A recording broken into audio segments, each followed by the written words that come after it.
La falta d'aigua a causa de la important sequera que està patint el Matarranya fa que es comencen a prendre mesures d'estalvi. A Arenys de Lledó se va començar a tallar la séquia per les nits, unes restriccions que han anat a més i ara s'ha limitat l'aigua de reg només als dimarts i dissabtes de 7 del matí a 8 de la tarda. Paral·lelament, les cases disseminades del municipi poden omplir els seus dipòsits eixos dos mateixos dies i només de 6 a 8 de la tarda. Una mesura presa per l'Ajuntament i la Junta de la Comunitat de Regants del poble. L'Ajuntament, junt amb la comunitat de regants, evidentment, és conservar aquests tolls com sigui. Limpiar-los, el que són les vores, evidentment, per procurar que no s'escapi aigua.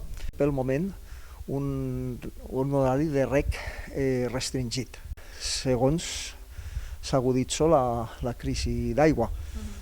Clar, jo espero no arribar a l'últim dels extrems que no n'hi hagi aigua i que tinguéssim que demanar l'ajuda a la Diputació per omplir els dipòsits. El Matarranya està en una situació delicada per la falta d'aigua. L'escassedat de pluges ha castigat el cabal del riu Matarranya i dels seus dos principals afluents, que són el riu Algàs i el Tastavins. De fet, el Tastavins va eixir sec des de setembre. És per això que des de la comarca del Matarranya han traslladat al govern central la necessitat de crear les bases laterals consensuades al territori.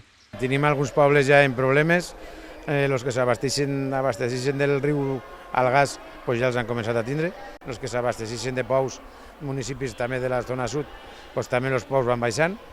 I d'aquí pues ja instem al govern central, no, perquè penso que en el pròxim plan que faiguen, no, pues que entren les bases laterals d'aquí del Matarranya, de l'Algàs i del Tastavins. Durant l'estiu, l'autonomia dels dipòsits d'Arenys de Lledó és d'escassos 10 dies. Tenim un dipòsit gros d'1 milió de litres i després un altre més menut, que és on se fa el tractament de l'aigua per injectar-la a la red.